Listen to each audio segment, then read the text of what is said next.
I want to share something deeply personal with you today. Just last week, I was sitting in my study, looking out at the ocean from my home in Maui, when I received a letter that brought tears to my eyes. It was from a woman named Sarah, who wrote about her 19-year-old son's battle with depression. Her words echoed the pain of countless parents I've met during my travels, and they sparked a profound realization that I need to share with you today. You see, for decades, I've been teaching about the power of changing our thoughts to change our lives.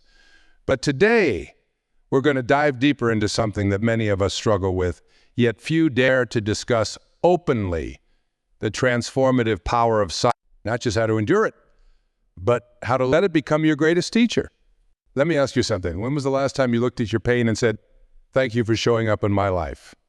I can see some puzzled faces out there. It sounds crazy, doesn't it? Thanking our suffering. But stay with me for a moment. Back in 1974, when my marriage was falling apart and I was struggling to make ends meet as a counselor in New York, I hit what I thought was rock bottom. I remember sitting in my tiny apartment, surrounded by unpaid bills, feeling like a complete failure.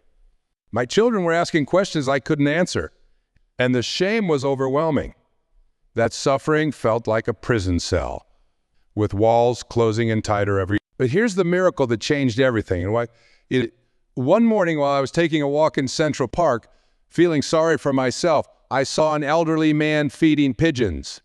He had this peaceful smile on his face, and something compelled me to. We started talking, and he shared a story that would forever change how I viewed suffering. He told me about surviving the Holocaust, losing his entire family, and yet somehow finding a way to build a beautiful life filled with love and purpose. When I asked him how he did it, he said something I'll never forget.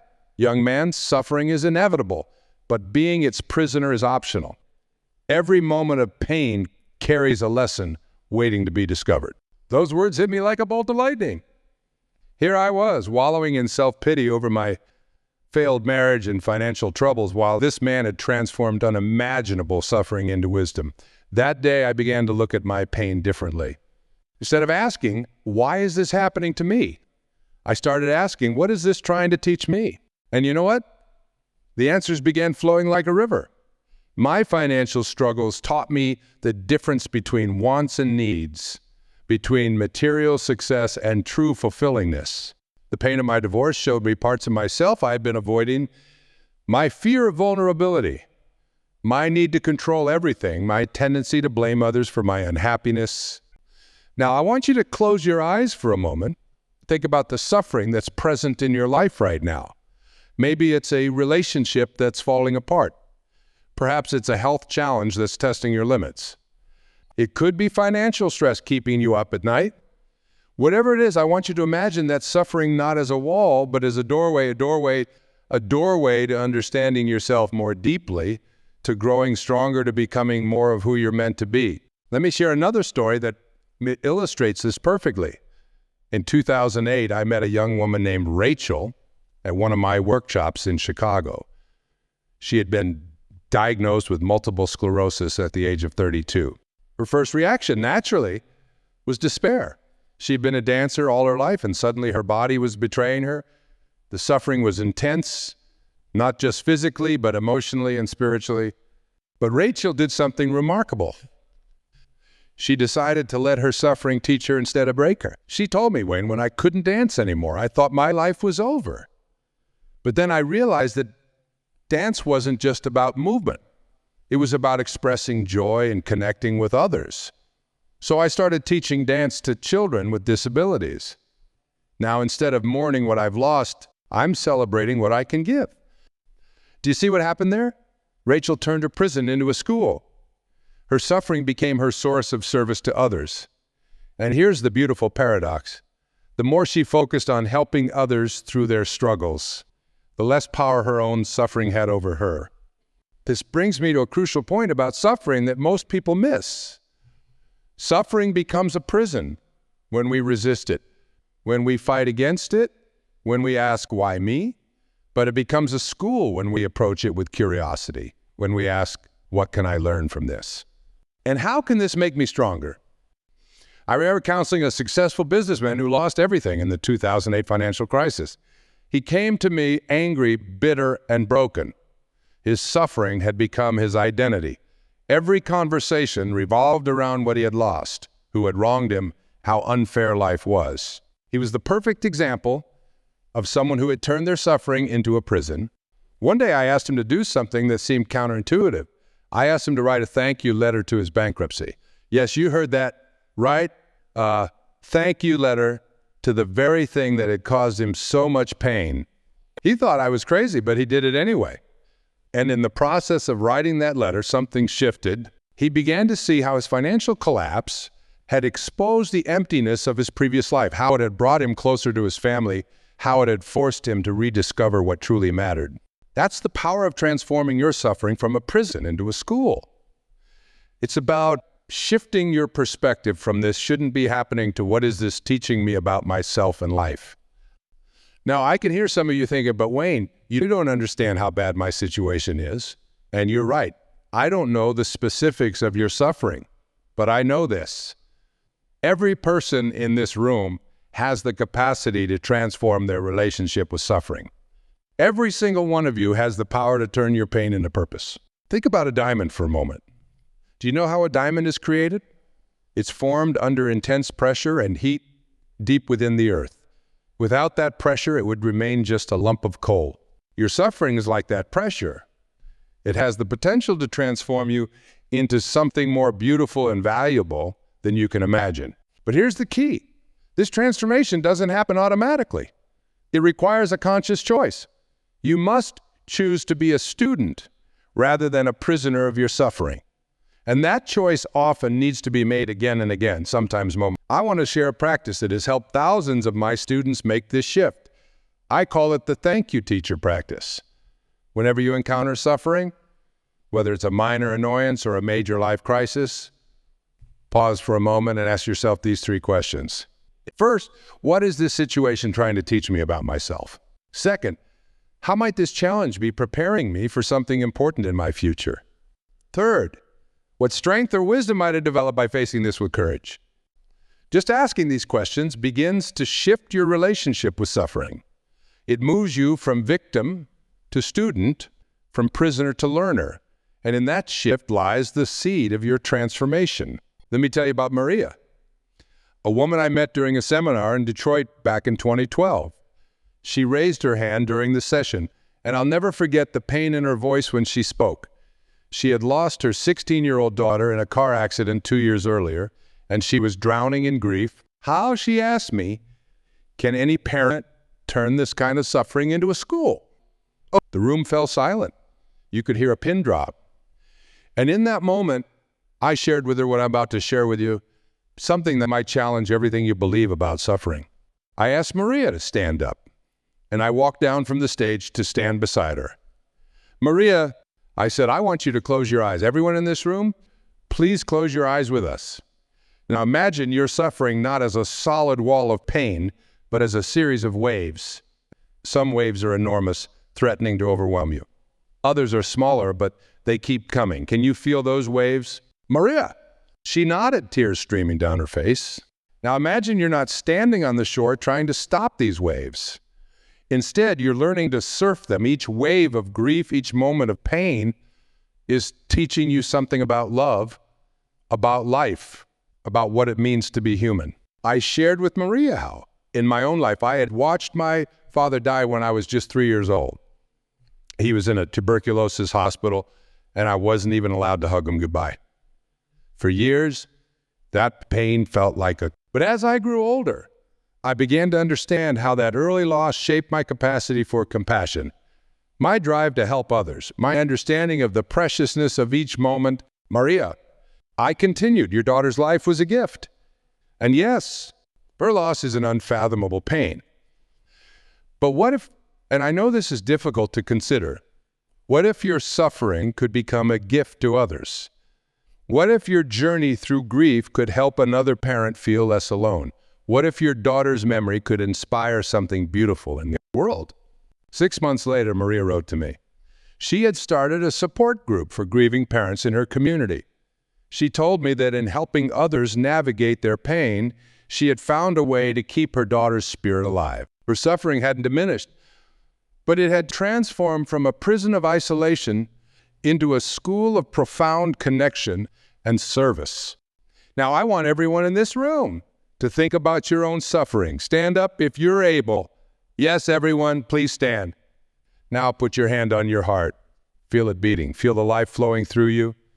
Your suffering is part of that life force, not separate from it. I'll never forget working with a group of veterans dealing with PSD. One of them, James, had been back from Afghanistan for 3 years but couldn't sleep through the night. The memories, the guilt, the anger, they were his constant companions. During one of our sessions, he shared something profound. Doc, he said, I've been trying so hard to forget, to push it all away.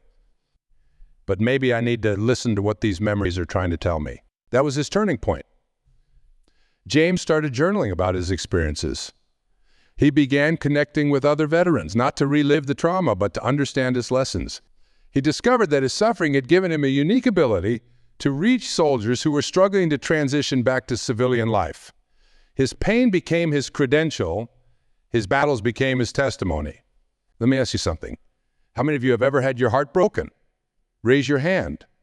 Keep it raised if that heartbreak taught you something valuable about love, about yourself, about what you really want in a relationship. Look around the room. See all those raised hands? That's suffering becoming a school.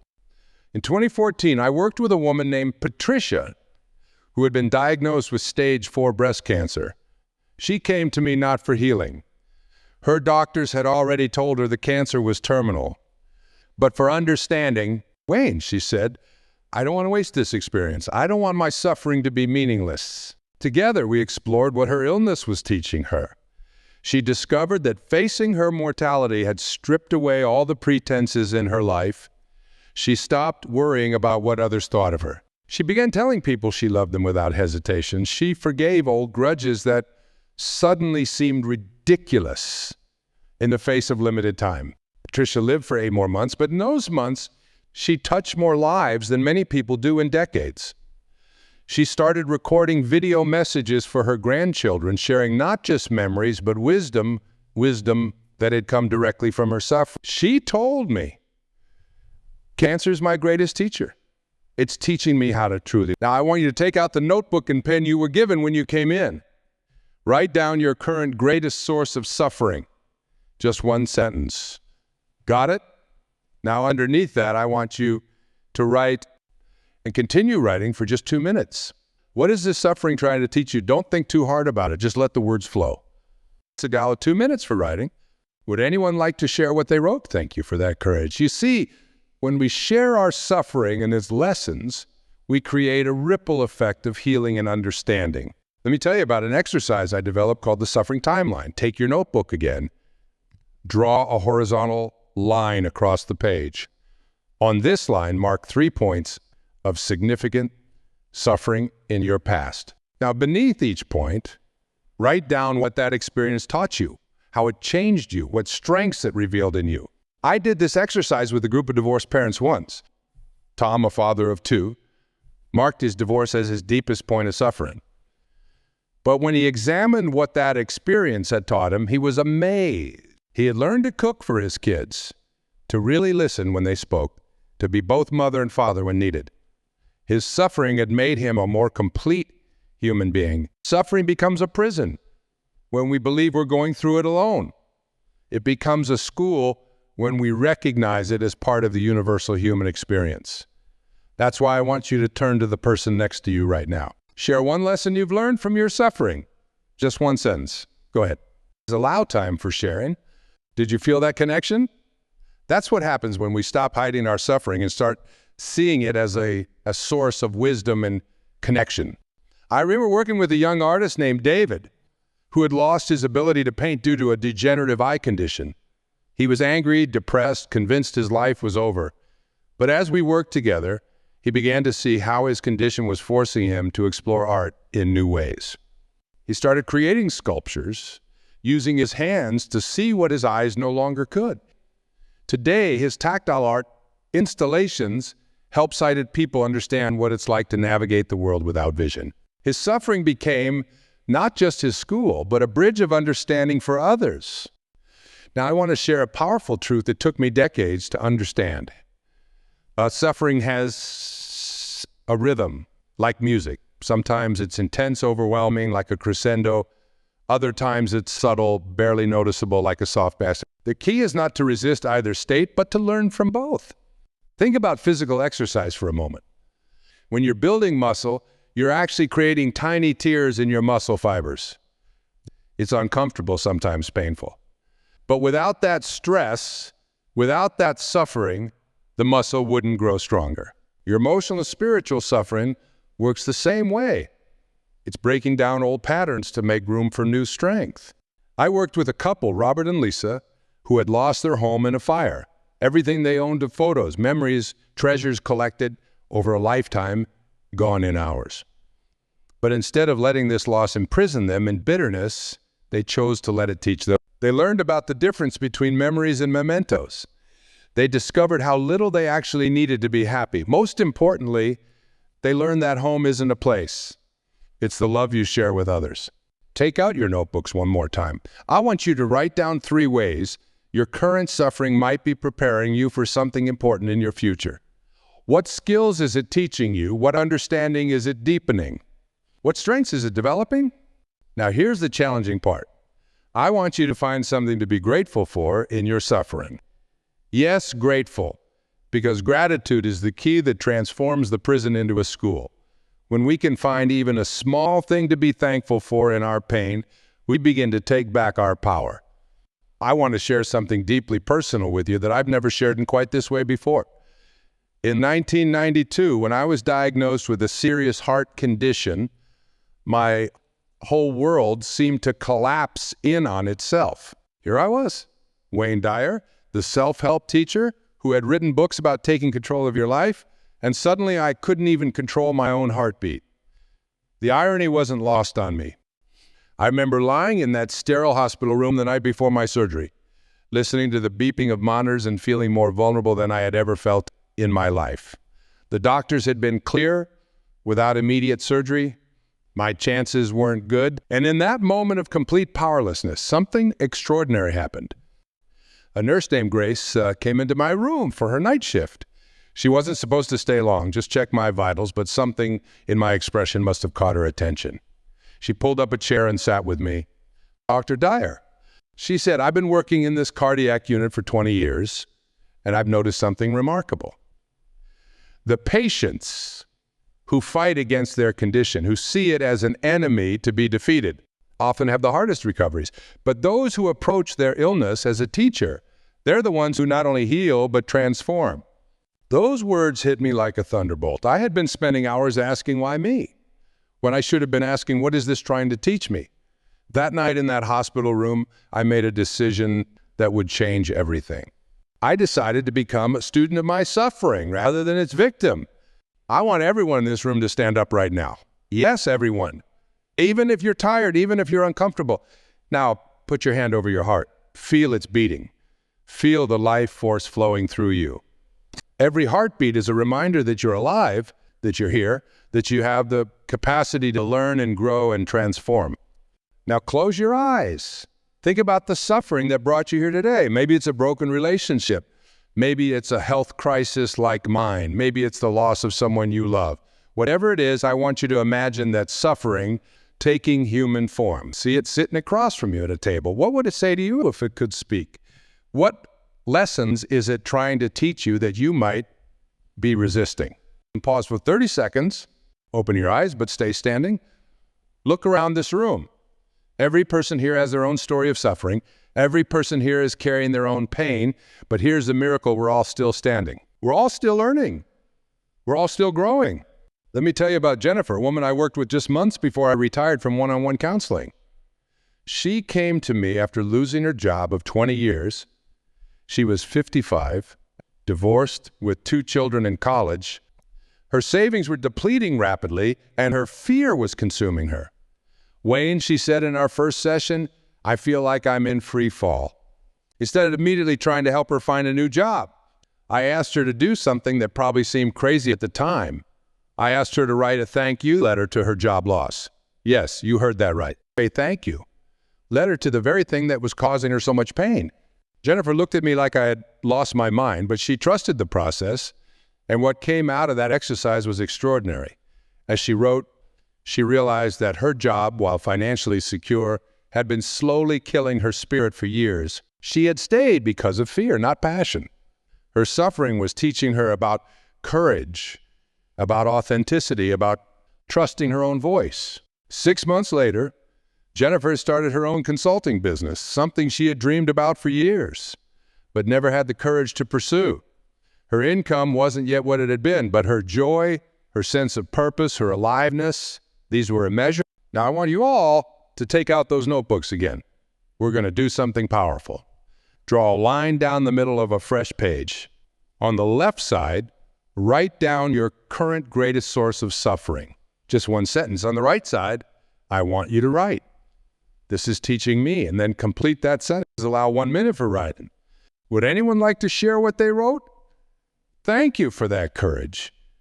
You see, when we speak our suffering aloud, when we name its lessons, we begin to transform it from a prison into a school. Let me share with you what I call the 5 doorways of suffering's wisdom. These are the 5 ways that suffering, when approached as a teacher, can transform our lives. The first doorway is authenticity. Suffering strips away our pretenses. It shows us who we really are beneath all our social masks and carefully constructed identities. When I was lying in that hospital bed, I couldn't be Dr. Wayne Dyer, the successful author and speaker. I was just Wayne, a human being facing his mortality. The second doorway is compassion. Our own suffering opens our hearts to the suffering of others in a way that nothing else can. After my heart surgery, I found myself noticing people in ways I never had before. The tired cashier at the grocery store, the worried parent in the doctor's waiting room, the elderly man struggling with his shopping bags. The third doorway is wisdom. Suffering teaches us lessons we couldn't learn any other way. It shows us our true strength, our real priorities, our capacity for resilience. The fourth doorway is connection. When we learn to be authentic about our suffering, we create genuine connections with others. Our shared pain becomes a bridge of understanding. And the fifth doorway is purpose. Often, our greatest suffering becomes the source of our deepest purpose. I've seen this countless times. People who transform their pain into service, their struggles into strength for others. I want to tell you about Michael, a man I worked with in 2014 who lost his son to addiction.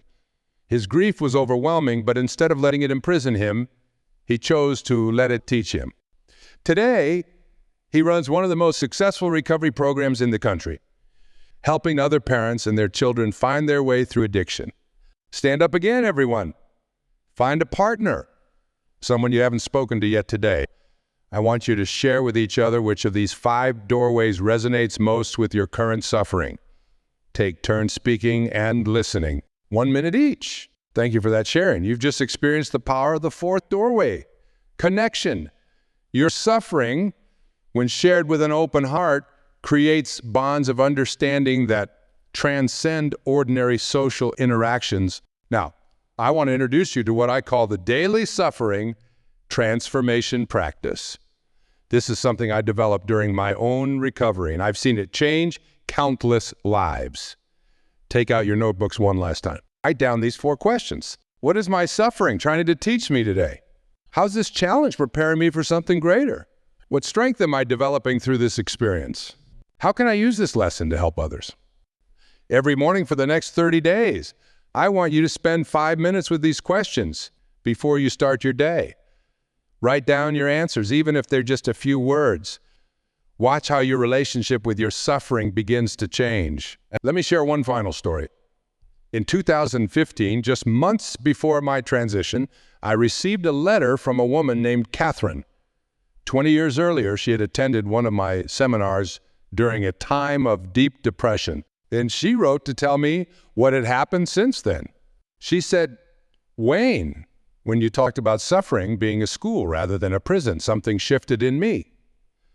I realized I had been fighting my depression instead of learning from it. My depression was teaching me about self-compassion, about slowing down, about listening to my inner wisdom. Today, I'm a therapist, helping others find the wisdom in their own suffering. My depression still visits sometimes, but now I welcome it as an old teacher, showing me what needs attention in my life. That's the transformation that's possible for each of you. Your suffering is not your enemy. It's not a mistake.